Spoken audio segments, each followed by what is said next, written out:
Pessoal, bom dia a todos, satisfação estar aqui, grande alegria rever agora os nossos amigos, né, que estão chegando agora, quem está presencialmente aqui, os nossos amigos internautas.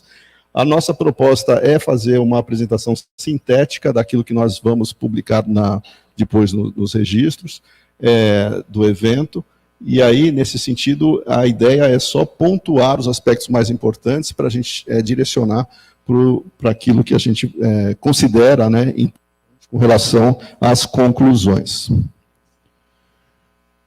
A agenda, ela, apesar de parecer, será apresentada rápida, né, contextualização, objetivo, a gente vai falar dos conceitos, os desafios existentes, alguns procedimentos metodológicos que foram adotados, os resultados e uma discussão do material. Primeiro ponto é a contextualização que a gente tem hoje do movimento espírita, que é caracterizado por um chamado dinamismo que muita gente prega, mas que na verdade não acontece. O Kardec, ele previu um dinamismo doutrinário, ele não deixou engessada a doutrina, e esse é o grande ponto que gera para muita gente a liberdade de falar que eu posso aceitar tudo o que eu quiser, porque a doutrina é dinâmica. E esse é o ponto central que nos motivou aí a fazer esse trabalho, até porque Kardec deixou muito claro que a ciência entraria aí para fazer esse acompanhamento. Nós temos diferentes graus de maturidade do próprio movimento espírita entre seus adeptos, né? Então nós não podemos falar que nós temos um corpo homogêneo, nós temos um corpo heterogêneo de participantes, e isso faz com que nós tenhamos perspectivas diferentes, muitas vezes, de alguns temas, de alguns conceitos. Uma parte bastante importante do movimento espírita histórica é justamente aquela onde foram alguns colegas nossos protagonizaram o que se chamaria de defesa da doutrina. Alguns olham isso com uma certa restrição, mas eu trago alguns nomes aqui, Herculano Pires, Gélio Lacerda, entre outros, que se notabilizaram por colocar nos seus escritos, na sua produção, justamente um alerta daquilo que estava acontecendo com relação às infiltrações conceituais dentro dos princípios doutrinários que nós teríamos. Existe, obviamente, um problema muito sério, que é o problema de validação e legitimação das fontes de informação e referências sobre a perspectiva espírita, as quais norteiam a postura doutrinária coerente. Resumidamente, muita gente entende que a doutrina é dinâmica, só que nós não temos, até o momento, nenhum critério firme e válido que poderia legitimar a agregação de um conhecimento novo no corpo doutrinário. Então, o objetivo desse trabalho foi fomentar a discussão conceitual sobre a definição e aplicação do termo coerência doutrinária, que é o tema central deste evento, e para isso foi feita como ponto de referência uma pesquisa com dirigentes espíritas. Eu vou mostrar o perfil agora desses dirigentes para ajudar a refletir sobre como nós estamos tratando e levando esse aspecto com relação à harmonização de conceitos existentes por aí. Rapidamente, coerência doutrinária, né? De novo, o tema central, nós vamos entender aqui, para este trabalho, inclusive, que é a concordância e a demonstração, não só argumentativa, mas também, eu diria, de princípios e vivência da própria pessoa, que seja uniforme às práticas dos fundamentos de determinada doutrina, no caso, a nossa espírita. Tá? Então, coerência doutrinária espírita significa alguém que assume os princípios doutrinários como válidos e exemplifica isso nas suas narrativas e no seu comportamento. Esse é alguém coerente. Não existe 100% de perfeição, todos nós temos divergências normais, porém os princípios e valores doutrinários, esses sim deveriam balizar a harmonia de conceitos entre todos. Então tem um desafio epistemológico nesse sentido, que é justamente qual método que nós vamos nos servir para validar essas novas informações. E o desafio, essa validação universal, não é para um grupo, para uma bolha que ficaria convenientemente discutindo-se entre os próprios membros o que seria verdade ou não, mas que o corpo doutrinário possa absorver isso de maneira dinâmica, ou seja, efetivamente colocar em prática o que Kardec também previu. Mas nós não temos ainda essa situação e nós temos um contraponto, que é a aceitação cega de revelações que não foram validadas. O que significa isso? Muita gente aceita como válidas informações que são, entre aspas, reveladas por opiniões de espíritos encarnados ou desencarnados e assumem isso como parte da doutrina, e isso pode gerar ruído na comunicação entre os próprios grupos, né, espíritas existentes. Aqui nessa pesquisa, rapidamente, né, só pontuando, foram 115 dirigentes que foram que responderam. Foi um levantamento que foi feito em grupos, 2 grupos específicos, que reúne somente dirigente, ou seja, quem foi convidado a participar era efetivamente dirigente, alguns muito recentes, outros mais antigos. Essa pesquisa foi validada, né, só algumas informações mais pontuais, inclusive a consistência interna dela, né, que ela é medida por esse alfa de Cronbach, né, para quem tem um pouco mais de vivência em pesquisa sabe que tem que se validar o questionário que se vai usar. Tá? Esse questionário foi validado, o valor dele deu 0,72, para estatisticamente é maior que 0,60, tá? Então ele é válido nesse sentido.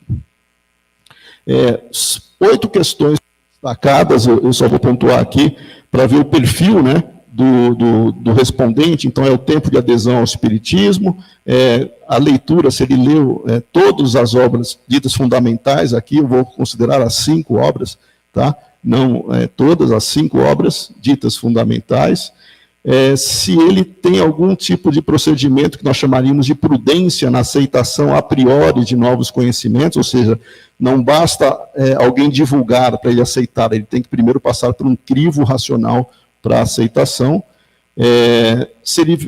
A questão 4, né, verificar a aceitação a priori de novos conhecimentos de autores espirituais. Aqui eu especifiquei mesmo, André Luiz e Emmanuel, por quê? Porque são os mais conhecidos em termos de fonte de informações, e vai acontecer um fenômeno bem interessante quando eu mostrar o resultado.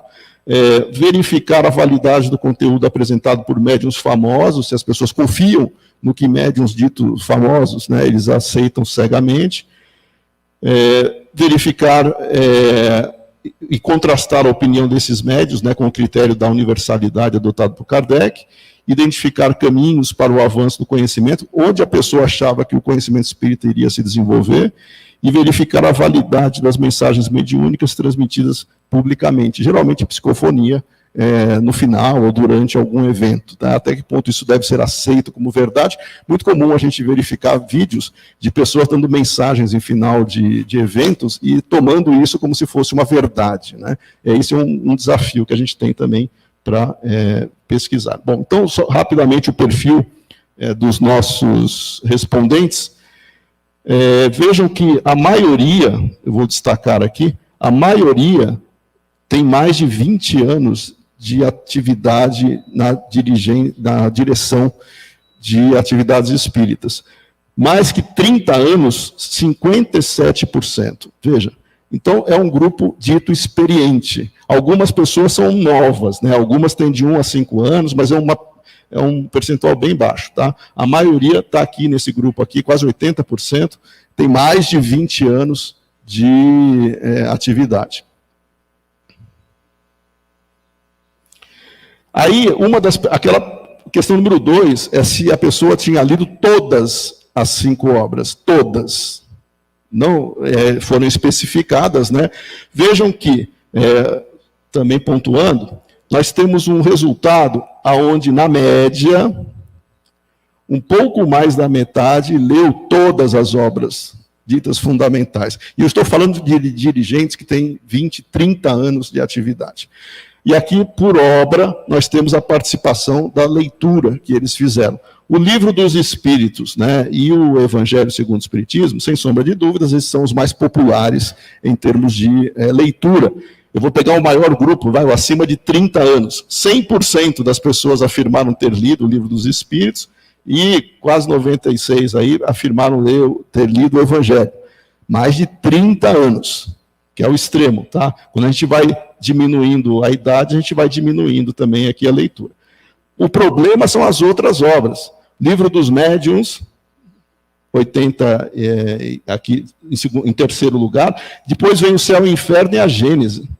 Céu e Inferno e a Gênese, ela não é a obra que consegue ser lida por todos os dirigentes espíritas acima de 30 anos de vivência.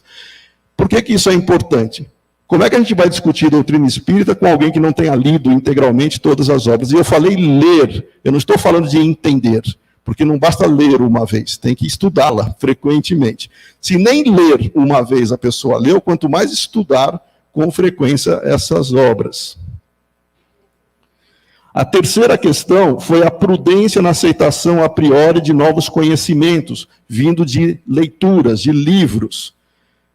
Quando não se coloca o nome da fonte, a resposta ela tende a ser bem racional. Veja que a maioria ela assume um papel de prudência, só vai aceitar depois de uma análise dessas informações. Em momento algum, tem uma aceitação a priori para 80%. Mas, vejam lá, algumas pessoas entendem que não, podem ser aceitas, porque a doutrina é dinâmica. E a gente tem pessoas que não sabem, principalmente nos grupos mais novos. Tá? Então, conforme nós vamos aumentando a participação, o tempo de vivência na doutrina espírita, vai aumentando a prudência. Então, pessoas com pouco tempo de doutrina, na atividade diretiva, tendem a aceitar com mais facilidade informações sem fazer uma análise crítica do que está lendo. Vejam, é a mesma questão a seguinte, só que agora eu dou um nome. E se essa informação estiver relacionada a André Luiz e Emmanuel? De maneira bem peculiar, 39% aceita. É a mesma questão, agora eu só coloquei nome. Então, a resposta padronizada, ou seja, quase que um processo consciente, não, tem que fazer uma análise racional de tudo. Ah, mas é de André Luiz e Emmanuel. Ah, não, aí já muda de figura. Então, aí já muda a minha fonte, então eu já saio daquele lugar comum de análise crítica, então daí eu já vou na confiança de André Luiz e Emmanuel.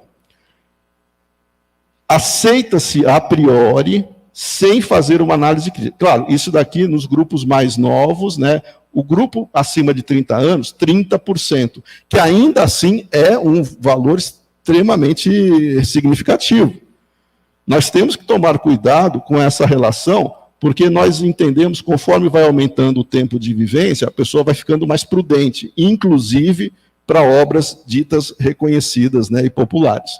Mas não quer dizer que o senso crítico ele tem aí o seu viés, né? Aceitação parcial significa, olha, eu aceito, mas com cuidado. Ou seja, foi uma resposta mais voltada para eu aceito desde que faça sentido, mas não é porque veio só dele. Somando os dois aqui, já melhora um pouco o grau de confiança. O problema é esse aqui, que aceita a priori sem fazer uma análise crítica. Aí nós temos a tabela 5, que mostra como é que nós vamos trabalhar essa questão do avanço e superação doutrinária por médiuns famosos, tá? Se eles dariam uma contribuição relevante para esse avanço. Colocando aqui o resultado, veja, a maioria foi bem prudente também, falou, não é porque o médium famoso disse que se vai aceitar isso cegamente. Entretanto, nós temos outras respostas que podem aceitar parcialmente, desde que seja conveniente, conforme um critério de análise que seja, e 8,7% acham que sim, nós devemos aceitar. 4,5% aqui dos mais de 30 anos e 8% dos mais de 20 acham que não, o médium famoso tem contribuições e ele pode agregar conhecimento para a doutrina. Tomei o cuidado de ver quem eram essas pessoas, são as mesmas que não leram todas as obras. Tá? Quem leu todas as obras não faz essa afirmação. Outra pergunta foi a incompatibilidade da opinião de médiuns famosos com o critério da universalidade, adotado por Kardec. Se isso era um problema, né, ou não, e se deveria necessariamente trabalhar essa análise crítica. De maneira um tanto preocupante, mesmo que houvesse incompatibilidade com os princípios doutrinários, para algumas pessoas não tem problema isso, porque é uma nova revelação, então deve ser aceita. Outras pessoas são mais prudentes, mas algumas pessoas acham que sim. Ainda bem que é um grupo pequeno, mas mesmo assim, dada a faixa de vivência aqui, é preocupante. Claro, os mais novos têm essa tendência, mas os mais antigos aqui, isso é preocupante.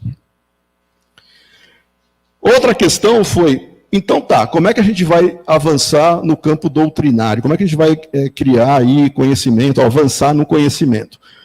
Essas siglas, elas colocaram ou por revelação mediúnica, ou revelação mediúnica mais investigação científica, ou essas duas mais o critério da universalidade, tá?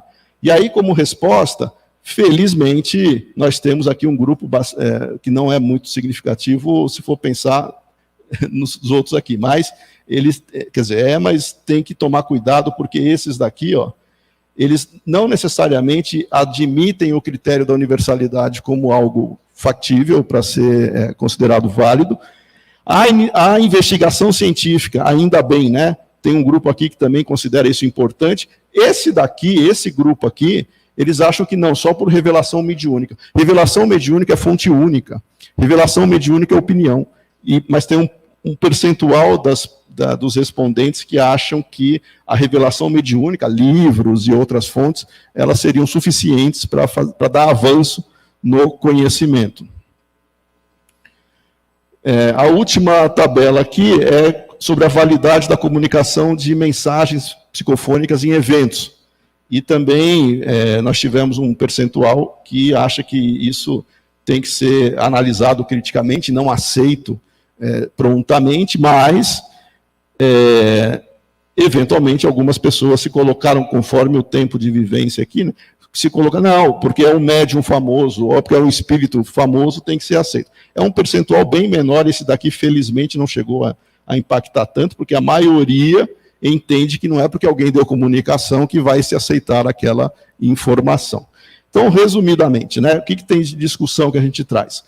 Um dos aspectos mais relevantes que nós estamos buscando nessa reflexão, claro que a pesquisa tem outros temas para serem tratados durante o texto, né, que é um resumo, é essa questão de se aceitar a priori um conteúdo, porque vem de uma fonte quase que por argumento de autoridade. Ah, porque essa fonte veio do médium tal, do fulano tal, do espírito X ou Y, ou de André Luiz ou de Emmanuel, então aceita-se isso cegamente. Isso é um problema, porque não desmerecendo, não é para refutar cegamente. O problema é a análise crítica que se deveria ter. Isso daí, né, uma vez que tem esse problema de argumento de autoridade, vai colidir com o método da universalidade que Kardec se serviu para legitimar e proporcionar consistência interna. Nós não temos como ter consistência interna em algo que não tem fundamentação. Você trabalha com algo opinativo e aí você entra num processo que colide com a fé raciocinada. Nesse sentido, talvez seja, dentre os fatores geradores de divergência, o principal, tá? Ou seja, essa característica do dirigente. É uma questão espinhosa, porque envolve paixões. Falar alguma coisa do médium de preferência, ou do médium que tem simpatia, você cria já um problema, um antagonismo emocional com a pessoa. É um problema psicológico quase. Tá? Mas Kardec não fazia isso. Kardec, ele analisava a questão independente de quem assinava lá e de quem era o médium que tenha dado essa comunicação. De qualquer forma, só pontuando aqui também e passando, e finalizando para o Alexandre ficar feliz, tá, Alexandre? Já é o penúltimo slide. Há indivíduos que racionalmente posicionam-se de maneira coerente com o que acreditam ser o arcabouço conceitual do espiritismo. O que significa isso? A minha base doutrinária é essa, eu acredito nessa base, então eu reproduzo essa base. O problema, então, não é só ser coerente, é qual base que ele está se servindo. Se na base dele tem informações ali que não foram validadas, ele continua sendo coerente. Só que a base que ele está usando é que essa pode não ter validade ou legitimidade para ser aceita como doutrinária espírita. E aí entra essa compreensão particular da base, né, que é o arcabouço, que vai variar conforme o grau de maturidade doutrinária, a gente viu aí pelo tempo de vivência, e metodológica do indivíduo. E aí um problema que no artigo eu também comento, Kardec previu congressos e outros órgãos que pudessem validar novas informações. Nós não temos isso no movimento espírita, nenhum órgão tem legitimidade ou autoridade para falar nova informação é essa, e isso permite que cada um se sinta muito à vontade para assumir o que seja verdade conforme a sua característica. Né? E o último slide é esse aqui. Portanto, dificulta-se a concepção plena de unidade e o que seria esse dinamismo doutrinário. A gente não tem um dinamismo doutrinário caracterizado, porque nós temos diferentes fontes sendo trabalhadas ao mesmo tempo. E se não se adotar um critério de validação por fontes e referências múltiplas, independentes, isentas de vieses e que sejam concordantes, bem como deve-se contar com o suporte científico para a evidenciação dos fatos e elaboração de hipóteses. Sem isso daqui, a gente não vai conseguir chegar em lugar nenhum, nós vamos ficar ainda com uma série de grupos ou bolhas discutindo entre si, porque não tem um critério para validar. Então, fica aqui, termino aqui a minha apresentação, agradeço a todos, fico à disposição aí para algumas questões, se der tempo, tá? E o trabalho está aí depois para a leitura. Obrigado. Obrigado, Marco. Pessoal, temos minutos, temos aí tempos para perguntas, inclusive para os amigos que estão acompanhando pela internet, a gente vai abrir para vocês também. Escrevam as perguntas que a equipe de apoio vai estar amparando. Bom, eu vi as mãos, eu vi uma mão ali, você é terceira, eu vi ali, acho que aqui, depois aqui. Você vai ajudar com a...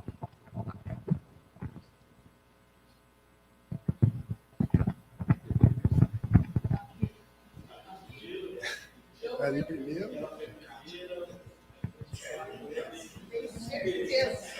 Tem um problema de critério de ordem também. Eu peço que seja bem sucinta nas perguntas para a gente ganhar esse tempo. Nossa, tá alto o negócio aqui.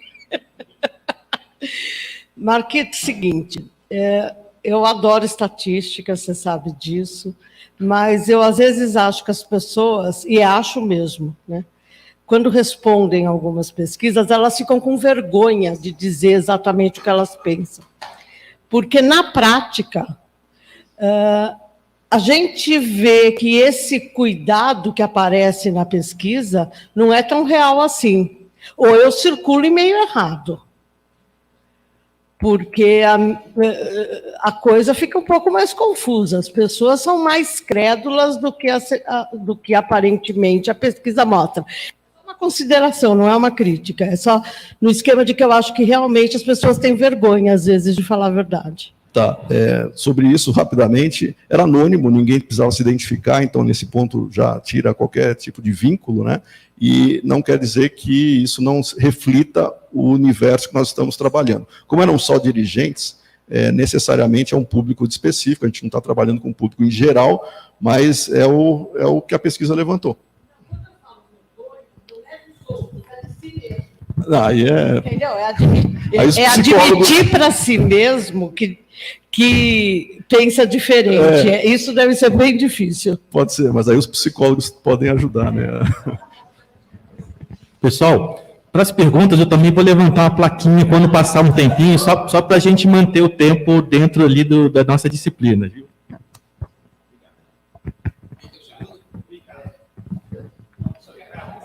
Quem que é o segundo? O senhor coordenador, quem que é o segundo?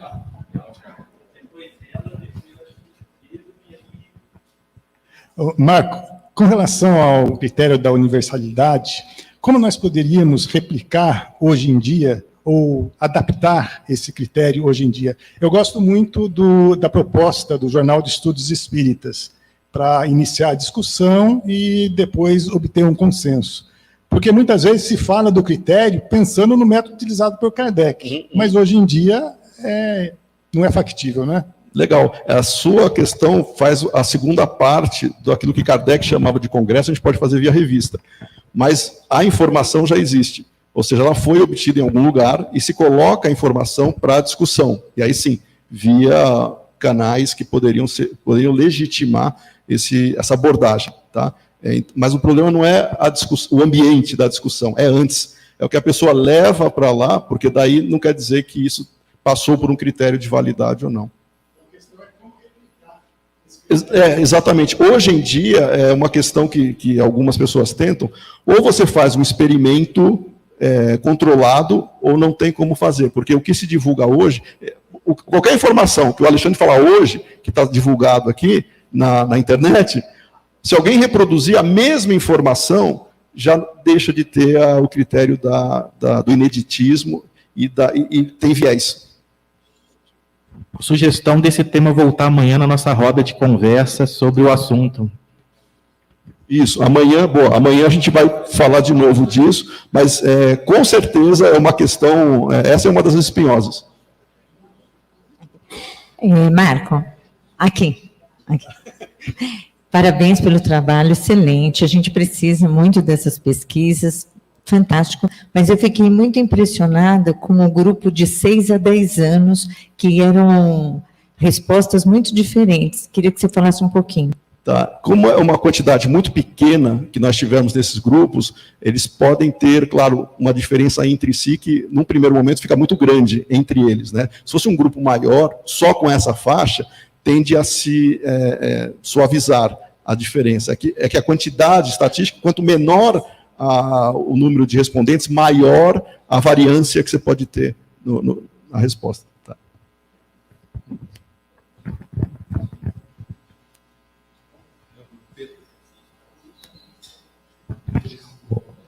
Marco, o meu questionamento é no seguinte sentido: será que não estaria havendo, por parte, eu concordo que tem que haver essa coerência, mas será que não seria necessário a gente tomar cuidado para quando a gente alertar para uma informação nova, buscar a informação científica, a gente não excluir ou dizer, por exemplo, vou citar um caso bem específico, não, o Chico dá a impressão que o Chico não tem credibilidade, que o Divaldo não tem credibilidade. Será que nesse contexto não precisaria haver essa preocupação por parte de quando a gente defende a coerência doutrinária? No discurso, com certeza, tem que ser prudente para não personalizar ou levar isso para o pessoal. Na verdade, é isso que Kardec sempre fez, né? Ele nunca levou para o médium ou para o espírito que estava lá. Ele sempre analisava o conteúdo. No caso nosso, qualquer informação que colida ou que seja diferente dos princípios e valores já apresentados na codificação ou no conjunto de Kardec, nós entendemos como hipótese. Como hipótese, a gente não vai nem refutar, nem aceitar a priori. Fica na geladeira, até que prova-se, o Kardec falava isso, né? Até que prova-se, fundamentem isso. Se forem fundamentadas, ótimo, a gente abandona o antigo e aceita o novo. O radicalismo, né, de aceitar cegamente e de refutar cegamente, aí não é uma abordagem científica.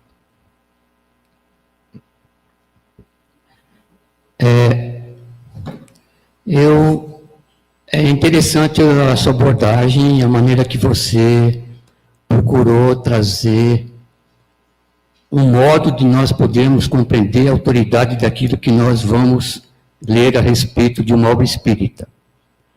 Mas, ao mesmo tempo, e você falou critério, não existe um órgão para poder trazer uma uniformização a respeito de determinado tema. Mas, ao mesmo tempo, eu penso que eu posso cair em coisa velha, de dar uma autoridade a tal ponto que eu estou dogmatizando aquele ponto de vista. Então, eu fico pensando, como é que eu posso ponderar para que isso não aconteça? Por outro lado, quando nós pensamos em critério universal de uma informação ou de algo que de algo que vem do plano espiritual, eu fico pensando, e eu vou te fazer uma pergunta, vou esperar a sua resposta para depois colocar o meu argumento. Você acha que no livro Céu e Inferno, quando Kardec traz vários informes de espíritos ali, quando ele fazia aquelas evocações, você tem aquilo como critério universal? Tá, então vamos para a primeira parte da pergunta. O ambiente, por nós não termos um órgão para legitimar ou validar isso, cai naquilo que o Carlos comentou, dos canais que a gente tem que divulgar, para que a comunidade espírita, e também possa sofrer uma abordagem científica, inclusive, analise as informações. Esse é o caminho para a discussão. E é o caminho mais válido atualmente, que permite que o mundo inteiro se integre em termos de discussão. Tá? Então, não é um órgão que vai validar isso, é a comunidade, mas usando canais que pudessem validar isso. Nós não temos nenhum órgão que vai falar, pela chancela da federação, da União, não sei o quê, a partir de agora essa informação é verdade. Nós temos usos e costumes, aí é cultura de cada órgão. Com relação à segunda parte do livro Céu e Inferno, considero belíssimo, só que aquelas informações Kardec selecionou dentro de muitas outras, e ele só fez isso, não só com essa, com várias outras, com aquilo que tinha convergência. Então, este sim, passou por um critério de convergência. O que nós não podemos adotar, e até uso como referência essa segunda parte, do capítulo em particular dos suicidas, nenhum deles relatou que estava num vale ou em algum outro lugar, não vou entrar nessas questões aqui. Mas veja que é importante as pessoas lerem o Céu e o Inferno, que é um dos menos lidos ali, lerem o Céu e o Inferno para se conscientizarem que a descrição da realidade espiritual, ela se dá sob diferentes aspectos e não necessariamente pelo que está romanceado numa obra. Então, eu não recordo de Kardec ter feito essa comparação com outras informações que chegavam para ele, porque ele fazia algumas evocações, há alguns casos lá de pessoas que viviam na Sociedade de Paris, ele traz para poder ver como é que foi a vida dele, depois que ele desencarna e tal, e nós não temos um critério também, como ele diz, como a gente encontra em obras póstumas, de procurar vários métodos, a gente não tem ali algo desse tipo. Mas eu concordo com você, quando nós precisamos analisar também as obras do Chico Xavier, e quando nós vemos uma informação do André Luiz, ou, por exemplo, de um espírito que vem por meio de Valdo Pereira Franco. Por quê? Eu vou elucidar, eu acho que é importante isso aí. Porque quando a gente pega lá... Só cuidado com o tempo, tá? Tá bom, então eu vou deixar. Obrigado, porque senão a gente tem mais um aqui, o Tiago pergunta, e eu vou sugerir do senhor vir amanhã para a roda de conversa, retome esse ponto, porque na roda de conversa amanhã, sobre essas questões de ciência e espiritismo, a gente vai ter muito tempo para debater essas e outras. Tiago. Bom dia a todos e todas, Marco, né? Parabenizo pela apresentação, acho que essa é uma questão importante, relevante para a gente discutir, né? E que tem, num contexto geral, a questão de como a gente pode produzir conhecimento científico válido, né? E problematizar essas questões que apontam, o Kardec salientou sobre a dinamicidade do conhecimento espírita, a questão da atualização, né? E acompanhar o desenvolvimento científico. A minha pergunta é no sentido de...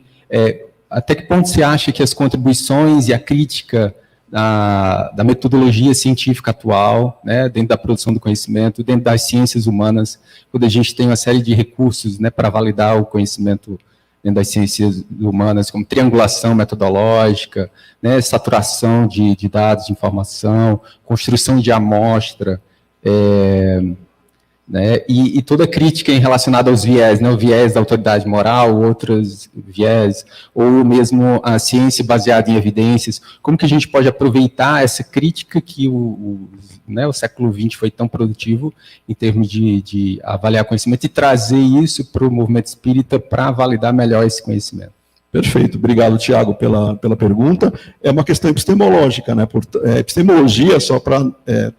validar aqui a informação, epistemologia trata da produção e validação de conhecimentos. Tá? Então, quando a gente fala, isso que o Tiago perguntou, da epistemologia, nós estamos criando necessariamente, através de um objeto em questão que a gente esteja analisando, argumentos para validar aquela informação. E nós temos necessariamente que fazer isso no movimento espírita, trazer o método científico para ser discutido. Tem vários métodos. Nós temos que trazer o método científico para ser discutido, e sem isso a gente não vai conseguir chegar numa validação de conhecimento. A gente agradece os internautas que estão conosco e selecionamos 2 perguntas ao Marco. Uma do Antônio Sarmento, estão relativamente relacionadas. O Antônio Sarmento faz a primeira e o Allan Kardec Veloso faz a segunda, relacionada ao controle universal. Antônio Sarmento pergunta: a metodologia usada por Kardec foi criada por ele mesmo? E o Allan Kardec: a questão de universalidade colocada por Kardec hoje está superada? Tá, bom, essa a gente acha que já respondeu aqui, mas, de novo, a gente tem que caracterizar um método que seja válido e reconhecido como tal pela comunidade espírita e científica, e não basta um grupo pequeno falar que fez o método em si. É necessário depois colocar isso em discussão sobre como nós vamos validar essas informações. Qual que era a primeira questão? Se a metodologia foi criada por ele, Allan Kardec. Sim, Kardec teve a iniciativa de adotar um critério, que é o da universalidade, para validar as informações que ele recebia. Por quê? Porque ele recebia informações contraditórias. E não foram poucas, foram milhares de comunicações que Kardec analisou e fez com que isso tivesse, claro, um critério para ser selecionado o conjunto que poderia caracterizar o ensino dos espíritos, não dele, dos espíritos. Por isso que ele chama a doutrina espírita dos espíritos, porque ele validou através daquelas que tinham convergência em termos de informação. Não precisaria usar as mesmas palavras, os mesmos termos, mas era o mesmo sentido, a mesma coerência. Até acho que no grupo, depois, quando vai falar da Gênese, vocês acho que vão abordar talvez, essa questão da produção do conhecimento que foi feita por Kardec, mas necessariamente foi iniciativa dele, porque ele declarava incompetente a ciência materialista, as correntes materialistas da época, para analisar o objeto espiritual. Então não tinha como uma corrente materialista analisar objetos espirituais. E aí Kardec teve esse compromisso em buscar um critério para trazer as informações, e validar as informações. Não necessariamente que seja um critério que, se ele tivesse hoje, ele teria, obviamente, algumas ferramentas adicionais para serem trabalhadas, mas não quer dizer que não sejam válidas.